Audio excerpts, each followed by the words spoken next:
Sadaukarwa. Mun sadaukar da wannan bidiyo ga ƙungiyar 1313 Musician Awareness Group da suka yi sanadiyar fitar da mutane sama da 100 da wani abu daga gidan kurkuku mabambanta tare da ba su kyakkyawar rayuwa. Karkashin jagorancin Alhaji Dauda, Adamu, Abdullahi, Kahutu, Rarara. Kuna sauraron labarukan ne daga nan gidan rediyon Bishin FM Katsina. A yau ne muka samu labarin ziyartar ƙungiyar 1313 da suka kai a garin Sokoto, inda suka fitar da mutane 33 daga gidan kaso masu ƙananan laifi tare da ba su jari domin su gyara rayuwarsu. Allah ya saka Dauda.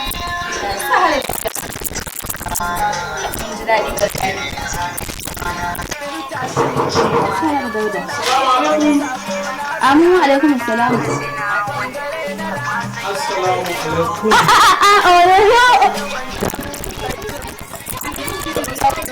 Wai sun rediyo dama. Yi wallahi. Kai na sha wuya. Wallahi na sha wuya. Muhammadu Buhari ya sake ku? Ni kuma wani. Gaban kasa. Wai dan kin ji an ce president, in aka ce miki president ana nufin ga kin gan shi nan president kenan na 1313 Dauda, Adamu, Abdullahi, Kahutu, Rarara. Ni in gani mai gida zo zanna ka ban labari. Allah na sha wuya. Ke zama wannan gidan daga cin bashi ai yana cikin kowa. Yanzu mai gida kana nufin Rarara shi wannan aikin? Shi ne nan da ke gani shi ai wannan kina gani ko abin da ya sanya kungiya ce 1313 kin gane ko shi ne president. To wannan ake miki nufi ga yanan gurin president na 1313 ba wai ana nufin shugaban kasa ba. Yawwa shi ne shugaban kungiyar nan na 1313 wa'anda suka ciro mu daga cikin abin nan tun daga 6 zuwa 7 ga watan nan na February na shekarar da muke ciki. Aka samu mai girma Abdullahi ya zama uban kungiya. Daga nan gurin suka fara aikace-aikacen su inda suka kai ziyara gidan marayu, suka yi masu tarin kayan abinci, ina gaya miki. Wallahi tallahi ba su tsaya nan gurin ba, tsakanin Sokoto, Kano da Gombe sun cire mutane daga gidan kurkuku waɗanda ke da ƙananan laifi sama da mutum 100 da wani abu. Wallahi ciki har da ni, kuma tare da ba su jari. Kin gana wannan gurin. Gaskiya wannan kungiya ta alkhairi ce mai gida. Sanadiyar rayuwar mutane da yawa ta inganta.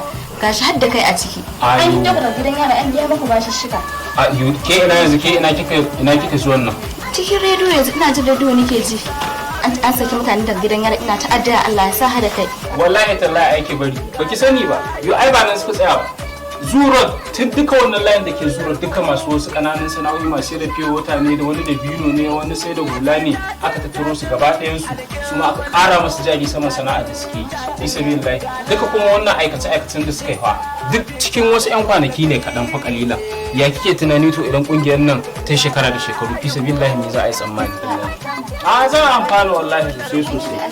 Amin shi ya sanya da ni da ke da kowa ma al'ummar musulmi mu dinga tashi cikin dare muna ma wannan kungiya ta 1313 addu'a. Allah ya saka masa da alkhairi. Ni bari ma ki da tashi na yanzu. Ba ki ga jiki na ba fefes. To ana ciro ni aka ba mu hada kayayyaki. Sannan aka ba mu kuɗaɗe. Ni yanzu nan zuwa zan yi in ci gaba da yaɗa manufa ta 1313 saboda saboda imanin ɗayan ku bai cika sai ka so ma ɗan wanka abin da kake so ma kanka. To ni yanzu nan gurin zuwa zan ci gaba da yaɗa manufa ta 1313 ko ina kowa ya samu.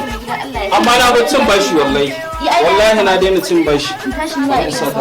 Ya kamata yadda in na dawo in gyara ciki na in yi kwakwanet bari in je shalilai. To a dawo lafiya.